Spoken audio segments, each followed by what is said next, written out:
Primero que todo, agradecerles el tiempo y la presencia y advertirles de dos cosas. Yo soy no psiquiano, y se va a notar. Soy contrario a toda forma rawlsiana, igualitarista y socialistoide que pueda haber por ahí, así que si toco alguna fibra, lo siento desde antes, le advierto. Eh, Como decía nuestro amigo acá, bueno, hice clase en la universidad menos libertaria que puede haber en Chile, aparte de la ARCIS, que es la Universidad de Chile. No tengo idea por qué me contrataron, la verdad, pero estuve ahí haciendo no 24, sino que 19 años, hasta que un director del que se me olvidó el apellido determinó que había gente más de izquierda que yo, así que podía hacer clases, así que ya no estoy ahí. Hoy estoy en la Autónoma enseñando epistemología de las ciencias sociales. Eh, es difícil hablar para mí de no sé qué en poco tiempo, porque yo quiero contarles que lo conocí por esas casualidades que no son casualidades en la Universidad también de Chile. Un día buscando mi tesis de magíster la hice sobre anarquismo insurreccional. Entonces de repente encuentro un libro que se llama Estado, Anarquía y Utopía, que fue escrito un año después de mi nacimiento. Yo nací el 17 de julio del 73. Esto fue escrito el año 74. Y cuando veo Estado, Anarquía y Utopía, pensé que me iba a encontrar con un encapuchado en la contratapa, con Baradit dando una clase de historia, no sé, alguna cosa así. Pero la verdad es que no me encontré con ninguna de esas cosas y encontré un libro que realmente me golpeó y me fascinó. Y les voy a contar por qué. Porque Robert Nozick era un filósofo de los filósofos realmente brillantes que uno puede leer. Muy joven, él ganó una medalla que se la dan usualmente a los filósofos más viejos en Estados Unidos, gente que ha escrito mucho. Yo estoy muy vinculado con la escuela filosófica norteamericana, que es anglosajona, entonces escriben poco y fácilmente entendible, escriben muy vinculado con la matemática. Detesto con toda mi alma la escuela francesa y todo lo que venga de la Sorbonne y todo lo que venga de por allá, porque es una verborrea sin sentido muchas veces que a mí no me gusta. Ojalá que nadie haya estudiado en la Sorbonne. Bueno, después a la salida podemos hablar un poco más de eso. Bueno, el tema es que lo encuentro este libro y cuando comienzo a leerlo me empiezo a dar cuenta que muchas de las intuiciones que yo tenía como joven, de alguna forma Robert Nozick las recogió en este libro. Y la importancia que siento que tiene este libro radica fundamentalmente es que es un libro donde primero le pega muy fuerte a los anarcocapitalistas. Veo aquí algunas caras anarcocapitalistas.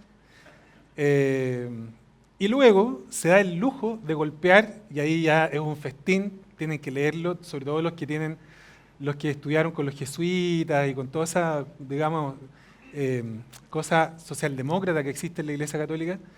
Yo creo que van a terminar con versos como yo fui al final, porque habla de una parte que es muy intrínseca al ser humano, que es la envidia. Y da una explicación absolutamente sofisticada de por qué la teoría rawlsiana o la teoría igualitarista es una teoría que, más que ayudar a la libertad del hombre, la perjudica. Voy a intentar hablarles muy someramente de los aspectos más importantes de este libro, que tiene tres grandes partes.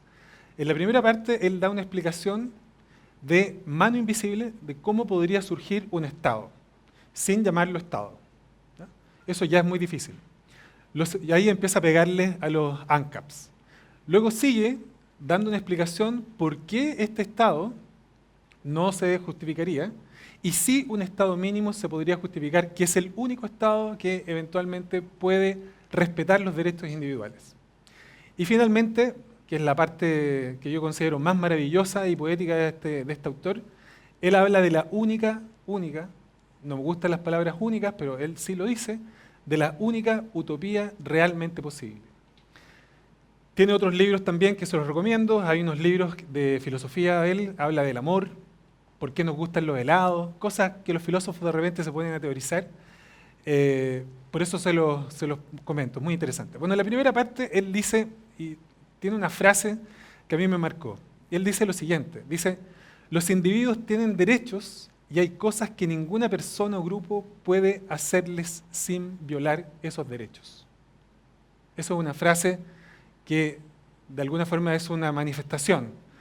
Aquí estoy, esto es lo que yo creo, y los individuos, nosotros los individuos, no podemos ser violados en nuestros derechos a ningún título, aunque a veces hay algunas doctrinas políticas que dicen, sí, pero esto no es tan cierto.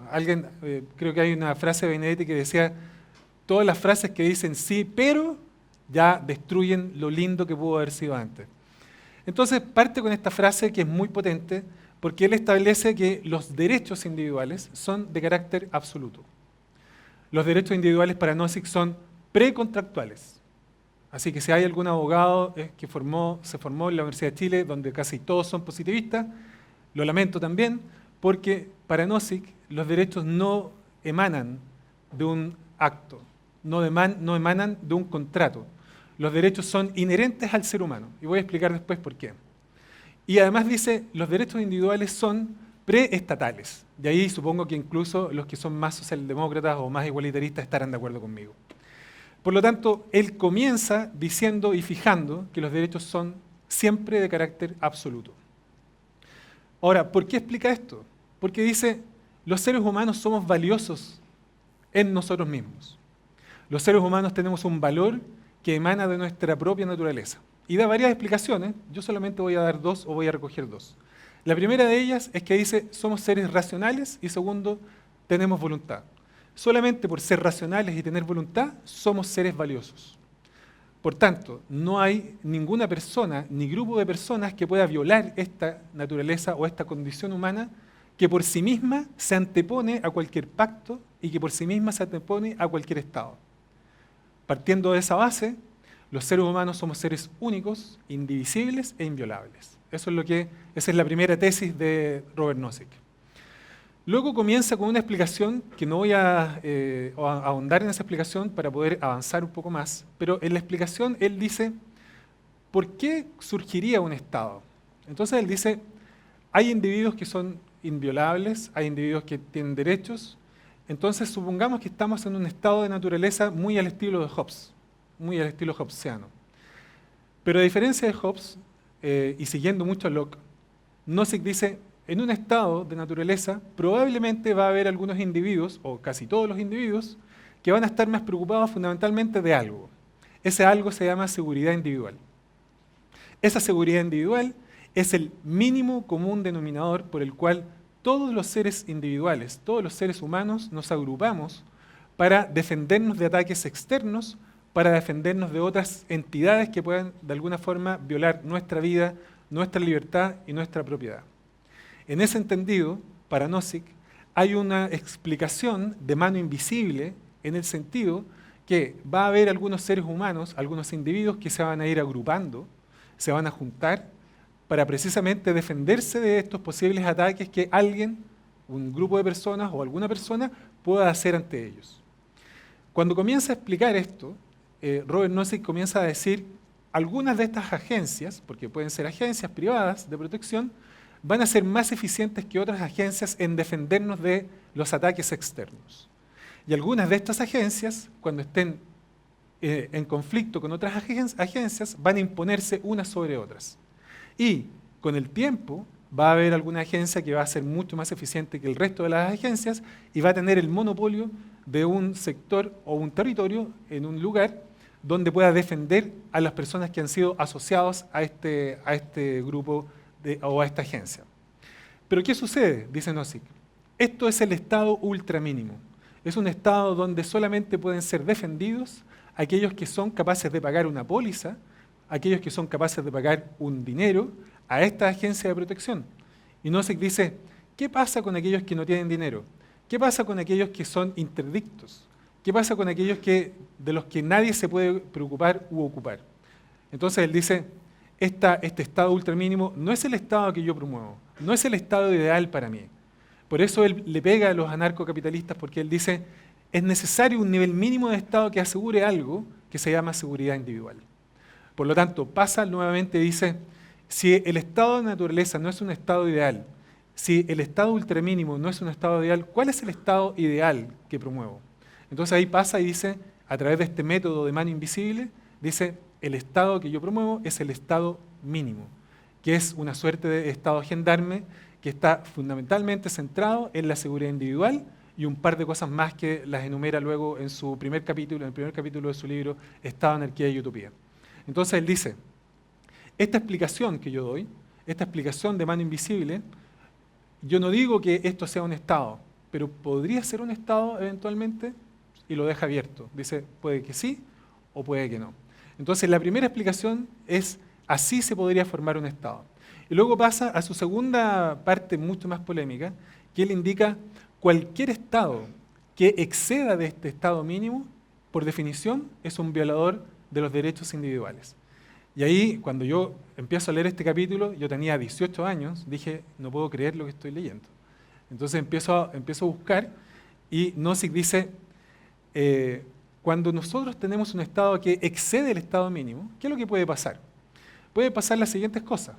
Puede pasar, por ejemplo, que algunos de ustedes trabajen, me imagino que todos trabajan o estudian, a menos que sean sindicalistas de la CUT, y si alguno de ustedes trabaja o estudia, probablemente el tiempo que ustedes ocupan para trabajar o estudiar es algo que le quitan a su vida. Si ustedes trabajan 20 horas diarias, descansan 4.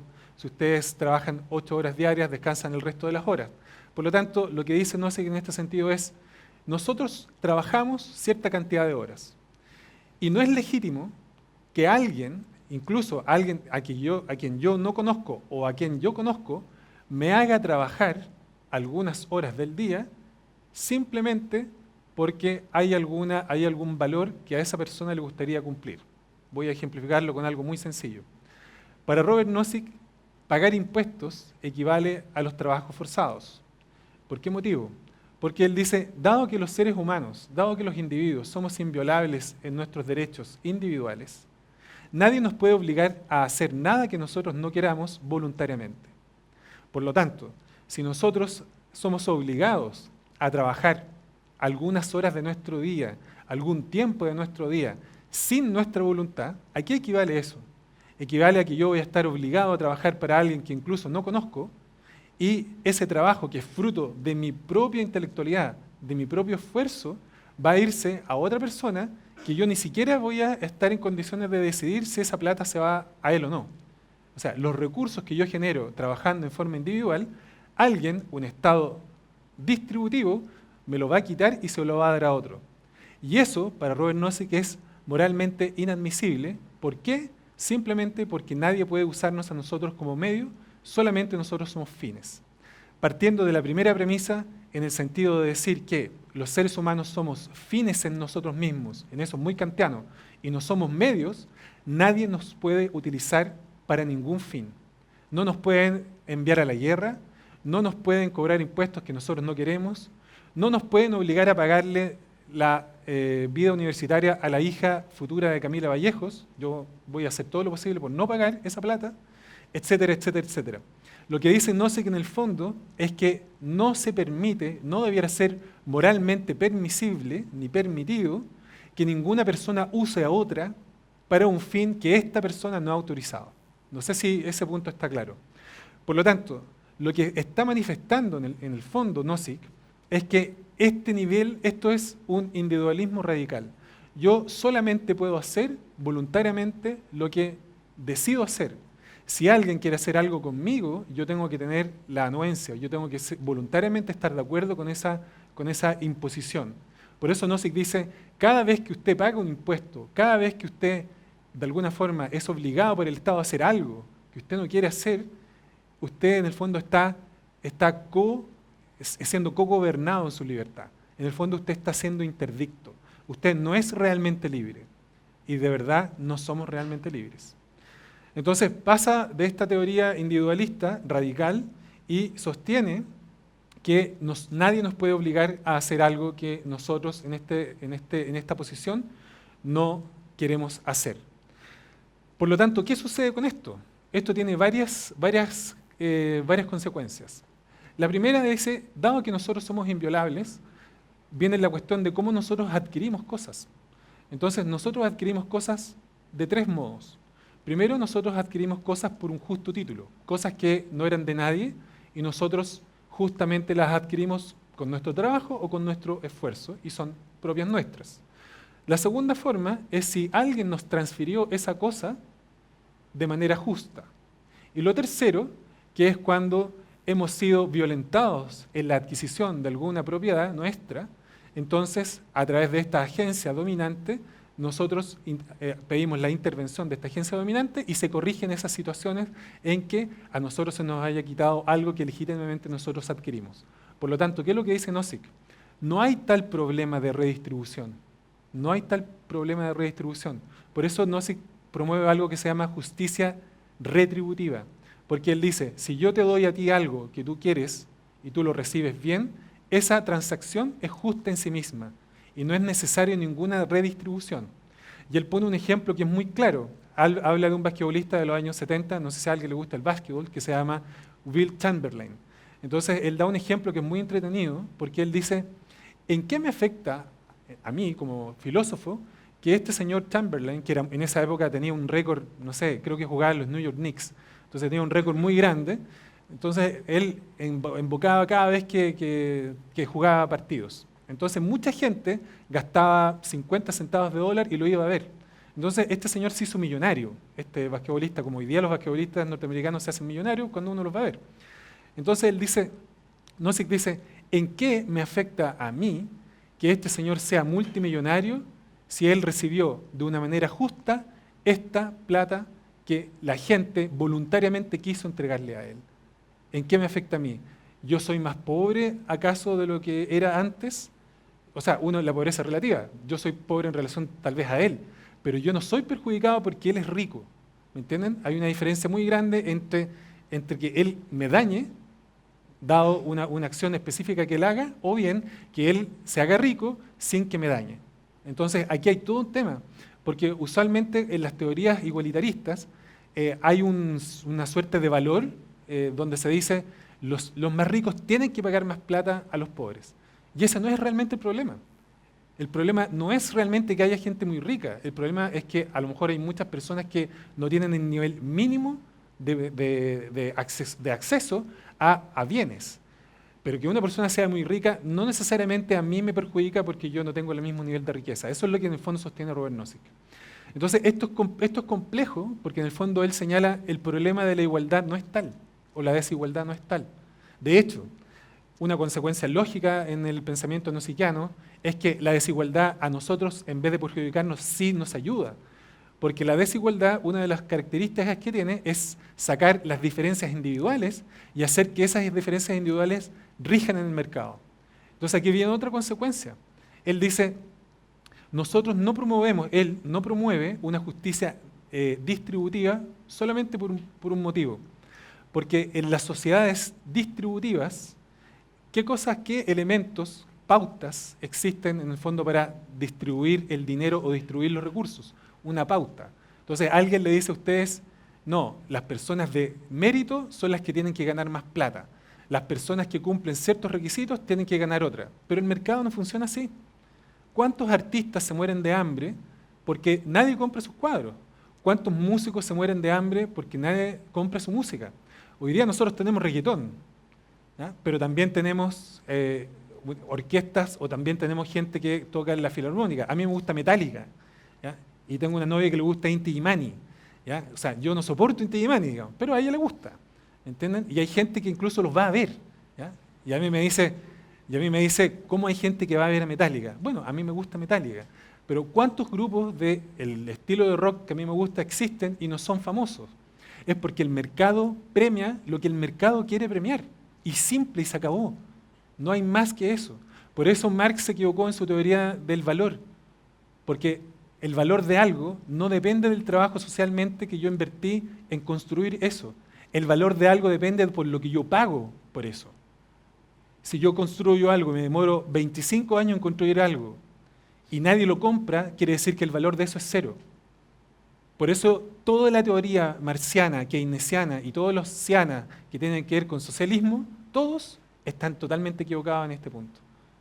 Entonces, el valor de algo depende solo y exclusivamente de lo que el mercado valoriza. Por eso hay un texto donde Robert Nozick dice, ¿por qué los intelectuales odian el socialismo, odian el capitalismo? ¿Y por qué lo odian? Porque el intelectual, y en la universidad uno en el fondo trabaja con intelectuales, creen que por haber hecho un doctorado, la sociedad les debe algo. Creen que por haber estudiado 2, 3, 4 magísteres, la sociedad les debe algo. Creen que por haber pasado por la universidad y haber estudiado, yo estudié lenguas clásicas en la universidad, por deporte, porque me gusta. ¿Ustedes creen que hoy día eso es demandado en la sociedad chilena? ¿Quién quiere estudiar griego? ¿Quién quiere leer a Homero en griego? Yo, pero nadie más, ¿ya? Nadie más. En Estados Unidos tal vez a alguien le gustará, creo que Velasco hizo un bachelor en lenguas clásicas también, y después estudió economía. A mí me gusta leer en el idioma original, en latín y en griego. Me gusta. Pero ¿a quién le importa eso? A nadie le importa. A mí me importa. Entonces, ¿cuánto valgo yo como bachiller en lenguas clásicas en el mercado? Bien, 0. 0,0. Porque eso no es valorado. Lo que es valorado es lo que el mercado ha valorado. Y punto. Por lo tanto, las distribuciones en base al mérito siempre parten de la base de un error. Siempre. Y cada vez que nosotros busquemos corregir lo que la naturaleza nos dio, y ahí en ese ámbito él critica fuertemente a John Rawls, que él tiene, yo les sugiero también leer a Rawls, pero a diferencia de Nozick, lean a Nozick con mucha calma, con mucho detalle, pero que ojalá les quede todo. Pero cuando lean a Rawls, léanlo rápido, pero ojalá que no les quede nada, digamos, ¿ya? Entonces, cuando él discute y critica la teoría rawlsiana, se da cuenta que Rawls parte de unos presupuestos que son absolutamente maquiavélicos. Rawls castiga a las personas simplemente porque en su ADN tuvieron la suerte de tener una mamá que terminó la universidad y los genes se transmitieron a la siguiente generación. Entonces él dice, la sociedad tiene que corregir eso, porque eso en definitiva eso es malo. Eso es lo que dice Rawls en el fondo, ¿ya? Entonces Nozick al final, en una pequeña frase, dice, estos señores, en el fondo, en la base de esta teoría rawlsiana igualitarista, hay algo que se llama envidia. Y la envidia es una característica intrínseca al ser humano, ¿ya? Entonces hay una parte que yo escribí, que lo saqué en el fondo de su libro, dice, la persona envidiosa, si no puede poseer también una cosa, talentos, etcétera, que otro tiene, prefiere que la otra persona tampoco la tenga. El individuo envidioso busca que ninguna tenga lo que esta persona no tiene. Entonces, en la base de una gran cantidad de teorías que buscan la igualdad, siempre hay una base de envidia. Entonces hay todo un capítulo que se los recomiendo especialmente a los que están en la duda de ser libertarios de verdad o ser igualitaristas, lean el capítulo de la envidia. En ese capítulo de la envidia queda muy claro que las concepciones politológicas, especialmente socialistas, parten de la base de la envidia. Y la envidia es una condición humana absolutamente escasa o absolutamente frecuente. ¿Es escasa o frecuente la envidia? Es totalmente frecuente. No quiero decir esto, dice alguien así, pero esto otro. ¿Ah? Oye, esto te lo digo con sana envidia. No hay sana envidia, hay envidia. Digamos. ¿Ah? Hay envidia y punto, eso es todo. Entonces, él parte de la base de un análisis primero politológico, filosófico, pero luego llega a algo muy, muy central en el ser humano, que son las características propias de los seres humanos. Entonces, en ese sentido, para él, lo más importante es que uno sea capaz de reconocer que dentro de una concepción politológica, uno también puede encontrar concepciones que son absolutamente individuales y humanas. En esta teoría retributiva, Nozick también dice que fundamentalmente él la promueve porque es la única teoría totalmente justa. Lo que yo tengo y tú quieres, lo intercambiamos y nadie más interfiere. Si tú estás satisfecho con lo que yo te estoy entregando, entonces no es necesario una entidad central que diga que esto que tú hiciste tiene que ser corregido. Pero ¿qué es lo que dice John Rawls? John Rawls dice, cuando hay cooperación humana, se producen cosas malas y esas cosas malas alguien las tiene que corregir. Y adivinen quién tiene que corregir eso. El Estado tiene que corregir eso. El Estado tiene que corregir eso. ¿Y cómo corrige el Estado? Interviniendo en la vida de las personas. Y cada vez que el Estado interviene en la vida de las personas, hay una violación individual de derechos de las personas. Por lo tanto, cada vez que uno excede de este estado mínimo, cada vez hay una violación constante a los derechos individuales. Y hay otra cosa muy interesante en Robert Nozick que se llama, que yo les pasé un texto en inglés, que se llama La máquina de las experiencias. No sé si alguno lo alcanzó a leer, está en inglés. Es muy interesante porque hay un ejemplo que da Nozick que dice, dado que los individuos somos inviolables y tenemos derechos antes del Estado, antes del contrato, etc., voy a ejemplificar con algo, dice, esto que estoy promoviendo. Y él dice, imagínense ustedes una máquina de las experiencias. Imagínense ustedes que están, así como cuando la gente va a un matrimonio y en invierno, entonces van como a un spa y está todo nublado, pero ellos llegan tostados, una cosa así. Entonces se meten en esta máquina, flotando, ¿ya? Y uno está lleno de electrodos en la cabeza. Y esta máquina tiene una capacidad, la capacidad de generar todas las experiencias que nosotros queramos. Por ejemplo, a mí me gustan las motos, y me gustaría un día andar muy rápido por la carretera en alguna parte, ¿ya? Y me encantaría esa sensación de andar muy, muy, muy rápido. Entonces, esta máquina podría solucionar este problema. Yo me puedo conectar a esta máquina y de repente puedo, en el fondo, pensar que soy un motorista y voy rápido. Podría pensar, por ejemplo, supongan que soy Messi, no, mejor otro ejemplo. Neymar, no, otro ejemplo. No sé, algún futbolista que realmente sea bueno. Entonces, uno se conecta a esta máquina y uno piensa que ese es futbolista y siente la sensación de ser futbolista. Entonces, Nozick dice, dado que ya tenemos esta máquina y tenemos todas las experiencias que nosotros podamos querer, ¿alguien elegiría estar siempre conectado a esta máquina o alguien elegiría tener experiencias en forma personal? ¿Qué elegirían ustedes? ¿Estar conectados toda la vida con la máquina? A menos que sean de estos gamers que ya están enfermos, digamos, pero ¿alguien elegiría estar conectado toda su vida a una máquina en vez de experimentar realmente lo que la vida les quiere deparar a cada uno? Yo creo que uno tendría que realmente estar muy mal para suponer que va a querer estar conectado todo a una máquina que le puede dar todas las experiencias, simular todas las experiencias, sabiendo que las experiencias no son reales. Entonces, ¿por qué lo dice esto Nozick? Porque Nozick dice, dado que nosotros querer nuestras experiencias como seres individuales, en tanto seres individuales, nadie nos puede decir la vida que nosotros queremos tener. Nadie nos debe decir la vida que nosotros tenemos que seguir. Nadie nos debe obligar a tener una vida que nosotros no queremos tener. Yo no le puedo subvencionar la vida a otra persona a menos que yo quiera subvencionar la vida a otra persona. Entonces, es tan radical esto que en el fondo lo que establece él es que todos los seres humanos, todos los individuos, en el fondo, tenemos la claridad de saber mejor que nadie, mejor que la sociedad, mejor que Baradit, mejor que el Estado, mejor que el Frente Amplio, qué vida queremos para nosotros. Nadie más que nosotros sabe la vida que nosotros queremos para nosotros. Ni siquiera nuestros padres son capaces de saber qué vida nosotros queremos para nosotros. Porque nosotros tenemos razón y tenemos voluntad. Entonces nadie nos puede indicar, ni decir, ni decidir qué vida que nosotros queremos tener. Por lo tanto, para él, el Estado, la sociedad, cualquier grupo de personas no nos puede indicar absolutamente nada respecto a cómo nosotros queremos vivir nuestra vida.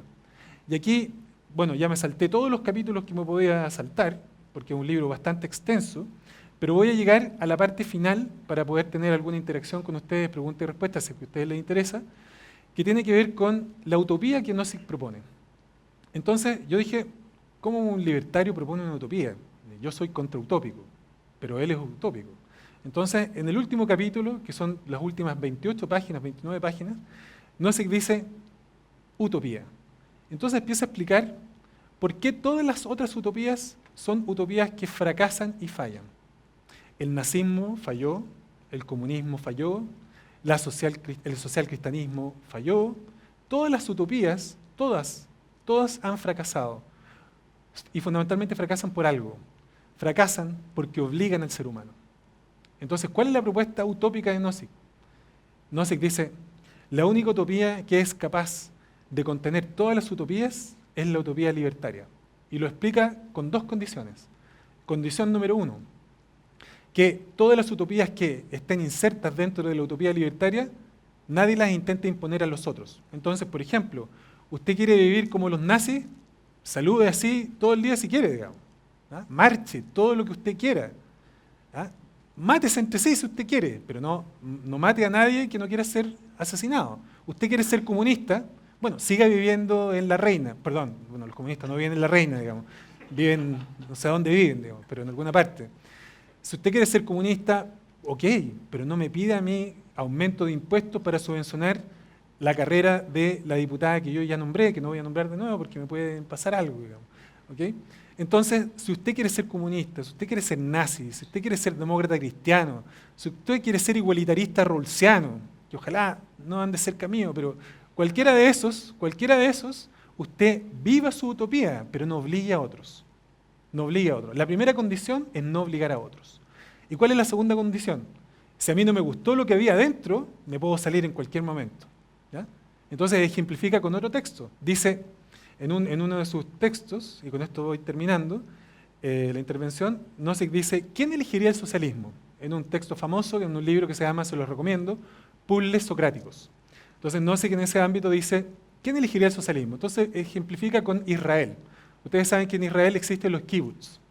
Y los kibbutz, al día de hoy, aproximadamente, y en la época que él escribió, vive un 8% de la población. En el kibbutz hay trabajo colectivo, no hay propiedad privada de los medios de producción, cada cual hace lo que la comunidad dice que tiene que hacer, cada cual tiene que trabajar, etc. No sé si hay sindicatos adentro, pero bueno, si hay algún sindicato y lo pillan no trabajando, algo le va a pasar. Entonces siempre pasan cosas dentro del kibbutz. Entonces él dice, voluntariamente, en todo Israel, solo el 7% de las personas eligió vivir como socialista. ¿Por qué no es posible eso en una utopía libertaria? Perfectamente es posible.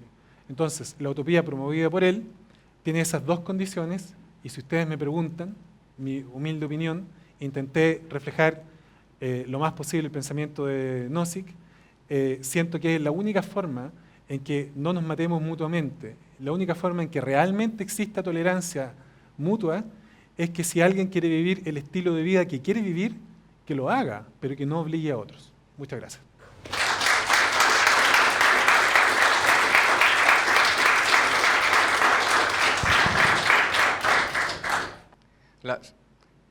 Profesor Felipe, soy Rodrigo Lorca. Quería hacerle una consulta. Con respecto a cuando Nozick habla del rol fundamental del Estado, que es la seguridad, ¿cómo se puede financiar esa seguridad sin impuestos? Una pregunta. Sí, son acuerdos privados. Básicamente él en esa solución de mano invisible dice, yo me siento amenazado, tú también te sientes amenazado, otras personas también, entonces ¿qué podemos hacer? Pongamos plata para contratar una agencia que nos defienda a todos nosotros voluntariamente. Yo tengo una pregunta que me mandó un amigo que no pudo venir. ¿Cómo se afirma la justicia ¿Gabriel en Boric? ¿Qué? ¿No? ¿Boric? No. Ahí mi amigo. ¿Cómo se afirma la justicia en Nozick más allá de la justicia social en un anarcocapitalismo? ¿En un anarcocapitalismo? Sí. ¿Cómo se afirma la justicia? Sí. Bueno, primero Nozick no es anarcocapitalista y los critica. Sí. Por lo tanto, lo que él promueve es que cuando existe esta agencia dominante, que incipientemente puede ser considerada como un Estado, los individuos paulatinamente, por especialización, van a ir concentrándose en ciertas áreas que algunos son más eficientes que otros. Una de esas áreas tiene que ver precisamente derivada de la seguridad, es la justicia. Por lo tanto, si así como existen agencias privadas que aseguran valga la redundancia, la seguridad individual de los individuos que lo componen, perfectamente por especialización pueden surgir agencias que estén siendo derivadas hacia el impartir justicia, donde todos los que forman parte de ese territorio, de esta agencia monopólica o de esta agencia dominante, aceptan por sí mismos los fallos de esta agencia que imparte justicia, siempre dentro del ámbito de este territorio. Y otra pregunta, ¿los intereses individuales no afectarían a la hora de alcanzar la justicia, entendida como imparcial y neutral? Eso solamente en el caso que no existe una agencia que determine cuándo hay necesidad de llegar a acuerdos o no. Cuando tú estás en estado de naturaleza se supone que tienes varias posibilidades. Por ejemplo, si nadie nos regula y alguien me ofende, dependiendo del grado de enojo que yo pueda tener, puedo decirle algo o puedo matarlo, ¿cierto? En el caso que exista una agencia dominante, yo puedo someterme voluntariamente a esa agencia dominante y aceptar los fallos de esa agencia dominante. Por lo tanto, cuando hay interacción de una agencia que está dominando en un territorio, una de las cosas que yo hago también es perder mi propia capacidad de castigar individualmente a otros si es que estoy dentro de esa agencia dominante. Hola, soy Diego Campos y tenía una duda respecto en el tema de... O sea, yo entiendo que Robert Nozick cuando en su libro, que lo estoy empezando a leer, todavía no lo termino, pero él habla cómo se pasa del estado de naturaleza a este estado después ultra mínimo y después al estado mínimo y después como a la violación de derechos individuales en general. Sí. Pero cuando uno habla de estas agencias de seguridad en general, uno tiene la posibilidad tanto de salirse como de entrar como salir de manera libre. Exacto. O sea, pero mi duda es que al momento de deliberar en el tema de justicia, si yo no acato el fallo, de todas maneras tengo dos posibilidades. O salir del territorio de donde tiene como dominio esta agencia, o someterme a lo que dice la comunidad. Exacto. Pero llegaría un punto, que no sé si después en el libro lo dice, yo todavía estoy pecando aquí, va a llegar un punto en el cual la mayoría de las agencias de seguridad en general van a terminar controlando todo el territorio, porque el territorio es finito, más allá de que sea una o que sean 20.000. Vale. Entonces, en ningún minuto podrían existir como estos freelance, que de hecho no se habla de repente, la gente que no puede pagar, pero de todas maneras va a estar sujeta a estas condiciones. Entonces, ¿es real?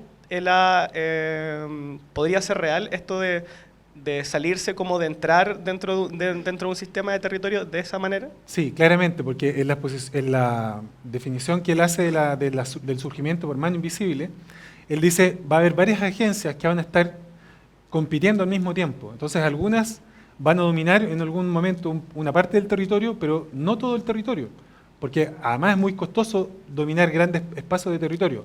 Y algunas agencias van a colindar, algunas agencias van a estar muy cerca unas de otras. Entonces tú cometiste un delito aquí y te arrancaste, te fuiste a esta otra agencia, entonces estas dos agencias tienen varias posibilidades. Pueden guerrear entre ellas, pueden pelear entre ellas, o bien pueden establecer un convenio pacífico donde a ti te devuelven para acá y eres juzgado acá, que es un poco lo que pasa con los estados. Sí. Perfectamente puede ser eso, ¿ya? Y eso lo dice un poco más adelante del capítulo donde tú estás. Ah, ya. Te hice un spoiler, pero contesté. Ya. Hola, soy Juan Francisco. Mi pregunta es parecida, pero creo que un poco peor formulada. La cosa es que estas agencias, digamos, hay una agencia que es la mejor agencia de todas que, digamos, que obtiene el monopolio.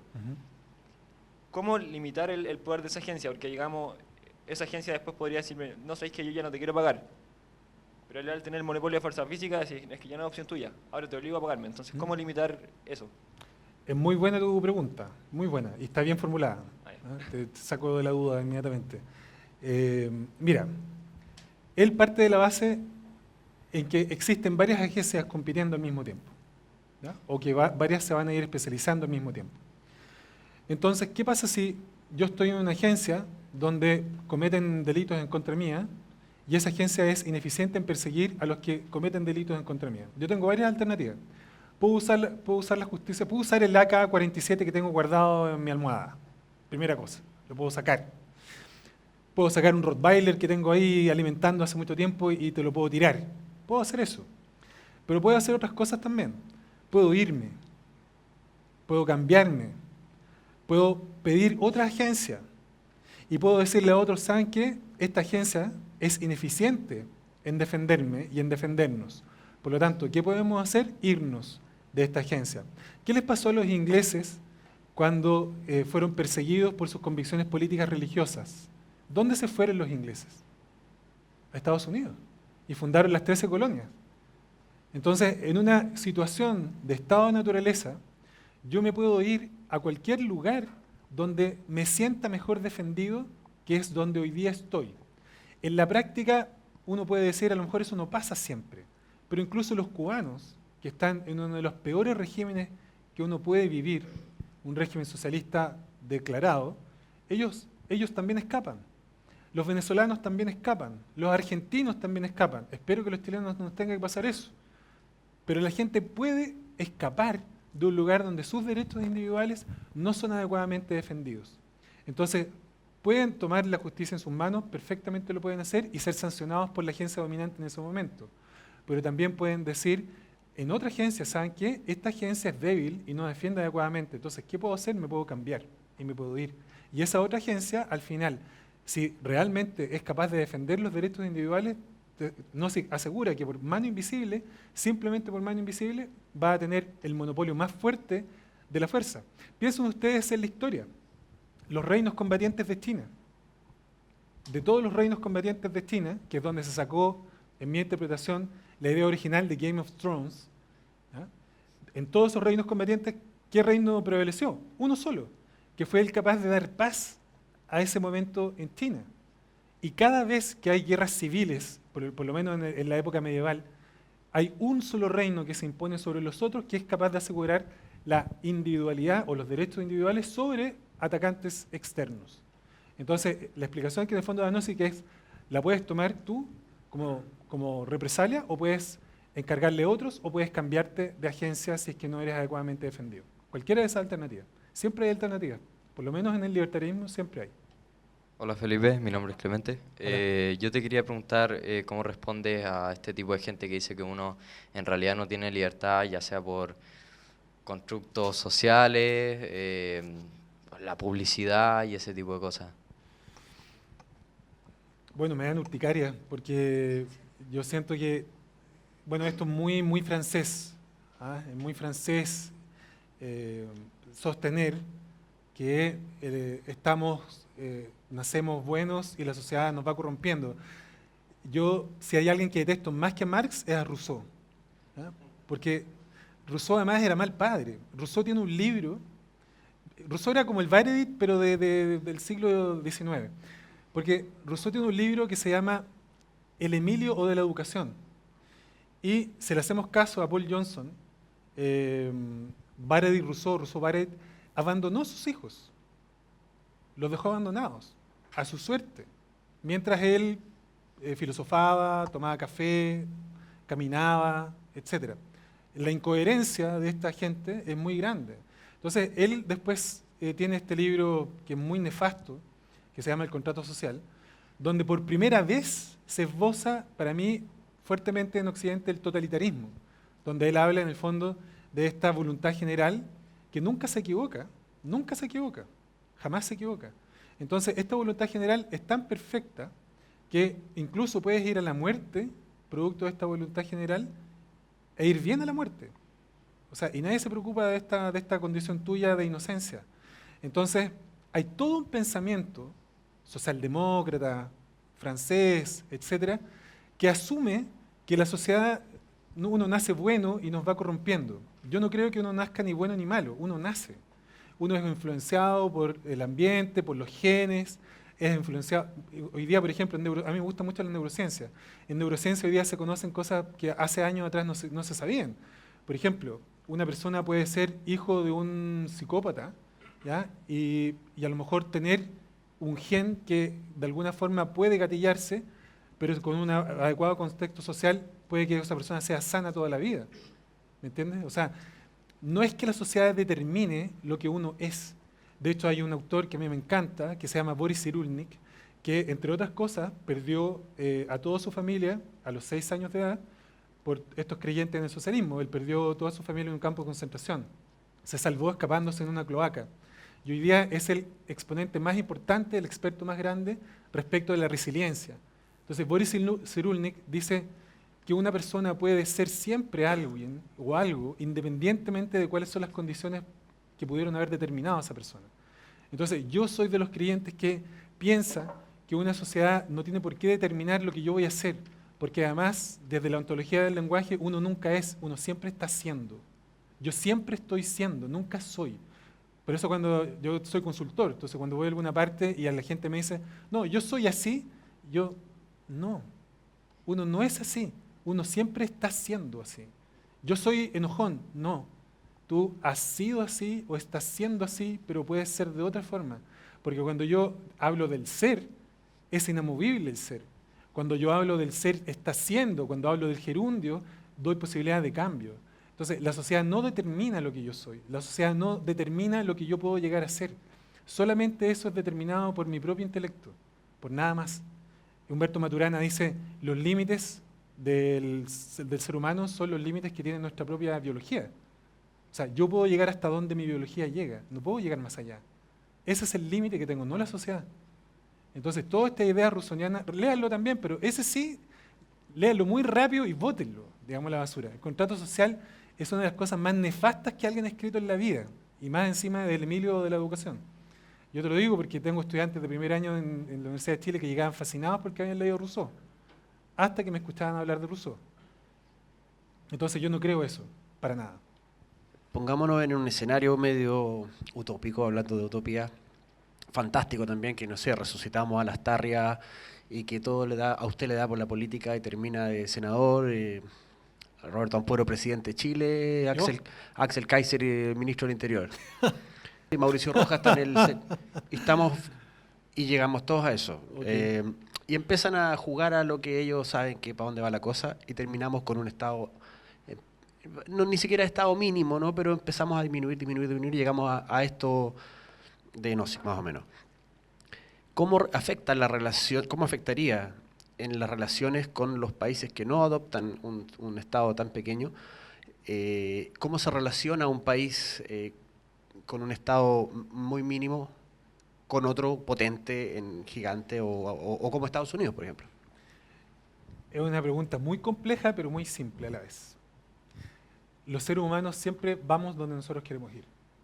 Siempre. Cuando los países del Báltico, cuando Estonia, Letonia y Lituania comenzaron a bajar sus tasas impositivas a un impuesto parejo de 8%, ¿qué pasó con la Volkswagen? ¿Qué pasó con la BMW? ¿Qué pasó con gran parte de las empresas alemanas? Se empezaron a ir hacia allá. La gente empezó a migrar, donde era mucho más barato vivir. Si nosotros, por ejemplo, suponemos que hay estados que son socialistas y son interventores, como Cuba, ¿qué pasa al frente? La gente se va en balsa y se arriesga a morir devorada por un tiburón, incluso para ser libre. En Argentina, en Venezuela, lo que te quiero explicar en el fondo es que cuando existe competencia, porque en el fondo también hay competencia, hay estados hay un índice de libertad que sale cada cierto tiempo. Y hay países, especialmente los países más desarrollados, son precisamente los países más libres. Entonces, la gente, para mí, usualmente migra hacia donde siente que puede desarrollarse mejor. Todas las barreras del mundo que puedan imponer los países son barreras que son violables por las personas. ¿Qué pasó con el muro de Berlín? Murieron, creo que son 62 personas que murieron en el muro de Berlín. Son 62 personas que se atrevieron a saltar un muro que era imposible de saltar. Pasar campos minados, perros hambrientos, guardias que estaban apostados para disparar al primero que alcanzara a llegar hasta el lado de la pared. 62 personas murieron por una concepción socialista que impedía que ellos fueran felices. Entonces, mi respuesta es que el ser humano, la libertad del ser humano es tan fuerte que tú incluso en una cárcel puedes ser libre. Yo, por ejemplo, medito hace un tiempo atrás y conocí a un monje budista que se llama Jikusan, que tiene un templo en Tunquén. Y él me contaba que él le hacía meditación a los presos. Hoy día hay todo un movimiento en Brasil, en Rusia, en Estados Unidos, en Argentina también, donde los presos cuando se les enseña a meditar son segregados de la población penal porque hay efectos prácticos en su cerebro, dejan de ser violentos una vez que empiezan a meditar frecuentemente. Entonces tú incluso en una cárcel puedes ser libre, incluso en una cárcel. Entonces cuando tú compites en un estado socialista, uno socialdemócrata y uno más libre, ten claro que en algún minuto de la historia la gente va a arrancar hacia donde tiene más posibilidades de ser libre. Hoy día es Chile, no sé qué país va a ser mañana. Y a nivel de relaciones comerciales, por ejemplo. Yo creo que es mucho más claro ahí, porque los bienes y servicios se mueven mucho más rápido que las personas. Entonces, cuando tú tienes estados que están con tasas muy bajas impositivas, los factores productivos se van trasladando muy rápido. Por eso muchas veces se aplican leyes que restringen la fuga de capitales, especialmente Argentina. Argentina tiene, creo que, 75, 80 impuestos distintos. Entonces, eso es mucho más rápido que las personas. ¿Qué tal, profesor? Una consulta. Este libro de Nozick siempre se compara con el autor que usted acaba de citar, John Rawls, ¿cierto? Sí, El Innombrable. El innombrable. Yo, a propósito, estoy leyendo un libro de Edgardo Benninger, y dentro de su prefacio o la introducción se cita a Rawls como uno de los filósofos que más influenció en Edgardo Benninger, por Sin duda. su otro libro que tiene, Liberalismo Político, me Sí. parece, ¿cierto? Sí. Pero también y Edgardo Benninger fue una persona que fue muy importante en la transición de la democracia en Chile. Sí. Y muchas de sus ideas creo que quedaron plasmadas durante los primeros años del gobierno de la Concertación. ¿Qué pasa con el caso de Nozick?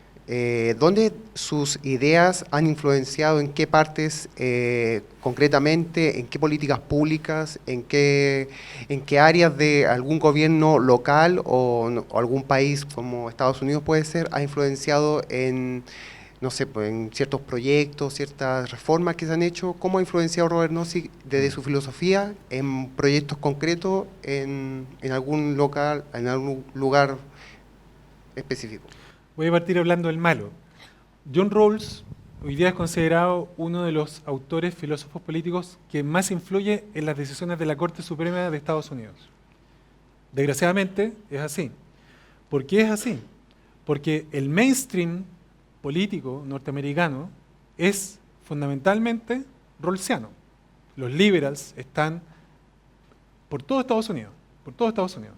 Y gran parte, de hecho, hay jueces de la Corte Suprema norteamericana, yo he visto fallos, que nombran a John Rawls y dicen, Rawls en esta parte, todo por ejemplo la teoría de la acción afirmativa, tiene que ver mucho con la teoría del velo de la ignorancia de parte de Rawls. ¿Por qué esto pasa así? Simplemente porque las ideas libertarias son ideas difíciles de tragar. A mí Felipe fue alumno mío en la Escuela de Gobierno de la Chile, y él estuvo en un curso que yo dicté que se llamaba Teorías de la Justicia. Entonces, aplicada a las políticas públicas. Entonces, contrastábamos Rawls con Nozick. Yo trataba de ser imparcial, por lo menos intenté. Entonces, en ese curso, una de las cosas que nosotros alcanzamos a ver es que ¿por qué era tan influyente, por qué era tan fuerte la influencia de Rawls, por lo menos en las políticas públicas? Y la conclusión que yo saco es que es mucho más, suena mucho más humano un concepto rawlsiano que un concepto libertario. Un alumno una vez me preguntó, ¿qué pasa, profesor, en un estado nociquiano, esa abuelita que tiene cáncer por todo el cuerpo, por todo el cuerpo, tiene 86 años, fue abandonada por sus hijos, vive en una pieza en Independencia? ¿Cómo un estado como el individualista que usted promueve es capaz de hacerse cargo de esa abuelita? Y yo lo único que contesté es que en un estado libertario usted tiene la libertad de ir a atenderla y tratarla. Nadie lo va a obligar. Si usted quiere hacer eso, si usted es humanitario, si usted es una persona buena y si usted cree que eso es algo positivo para usted, hágalo, pero yo no lo voy a obligar. Pero usted tampoco oblígueme a mí. Si yo lo hago, no le cuento a nadie y voy. No saco una foto y me muestro ahí al lado de la abuelita agonizando, como algunas veces veo ahí alguna gente. Yo, en un estado libertario, usted puede hacer las acciones bondadosas que usted quiera hacer, pero nadie lo va a obligar. Nadie lo va a obligar, ni un Estado, ni la sociedad, ni nada. Entonces, para mí, la explicación es que es mucho más difícil tragar, si me permiten la palabra poco académica, una concepción libertaria radical como la de Nozick, que algo amarillo, socialdemócrata, demócrata cristiano como la de Rawls. Perdón a los que son demócratas cristianos, que espero que no haya. ¿Ya? Es mucho más difícil aceptar algo que puede ser duro. O sea, si alguien ha estado en India la gente literalmente se muere en las calles y nadie hace nada. Y uno ve y gente se está muriendo en la calle. Por eso Sor Teresa de Calcuta hizo la obra que hizo. Entonces, uno puede hacer en un estado lo que su alma quiere que uno haga. Pero nadie debe obligar a nadie ni a ser bueno, ni a ser malo, ni a hacer nada. Eso tiene que salir de lo voluntario. Nada bueno sale de la obligatoriedad, nada bueno. Y yo creo que hay muchos ejemplos en la historia donde se demuestra que obligar a alguien a hacer algo, las prohibiciones son lo mejor que yo conozco. Son contrarias precisamente a este principio de libertad y logran exactamente lo contrario. Creo que por ahí va la explicación, en mi opinión. ¿Y Nozick dónde más o menos se cita? Nozick, bueno, hay países donde el pensamiento, por ejemplo, en Costa Rica hay un partido libertario que ya está muy destruido. Fue el primer partido libertario que llegó al poder. Y Otto Guevara, a quien pude conocer en Costa Rica, Otto Guevara estuvo en segundo lugar en Costa Rica de candidato. Hoy día el partido está muy disgregado, pero hay partidos libertarios en Estados Unidos y en algunos casos tienen representación en los municipios, en algunas partes. Buenas noches, profesor. Buenas noches. Voy a volver un poco al tema de la agencia, que fue un poco medio más polémico, y quería apuntar al tema de qué pasa con los intereses individuales de las personas que conforman la agencia y la relación que esto puede tener con los aportantes a la agencia. Supongamos que de las personas que pueden aportar a la agencia, hayan quienes tengan un aporte mayoritario y se vayan a juicio, por decirlo así, con una persona que no es un aportante. ¿Qué regula que la agencia no vaya a fallar a favor necesariamente siempre de quien es un aportante? Buena pregunta también. Él lo soluciona de la siguiente forma. En economía, no sé si hay algún economista, en economía hay un concepto que es el concepto de los free riders, ¿ya? Que en chileno son todos los que se suben por la puerta de atrás de Transantiago y no pagan. Básicamente eso, ¿ya? Entonces, él dice, ¿cómo solucionar el problema de los free riders? ¿Ya? ¿Cómo solucionar gente que está usufructuando de esta seguridad individual que esta agencia dominante tiene y hacerlos que paguen? Entonces, lo dice muy sencillo. Dice, en el estado ultramínimo, ese estado ultramínimo, esa agencia dominante en el estado ultramínimo, solamente solamente asegura a aquellos que pagan. ¿Mm? Por eso dice, no sé, yo no estoy de acuerdo con estado ultramínimo, no estoy de acuerdo con esto. Porque él dice, hay algo que debe unirnos como mínimo común denominador y tiene que ser la seguridad común. Por lo tanto, dice, pasemos del estado de naturaleza al estado ultramínimo, pero no nos quedemos en el estado ultramínimo, vamos al estado mínimo. ¿Y qué característica tiene el estado mínimo?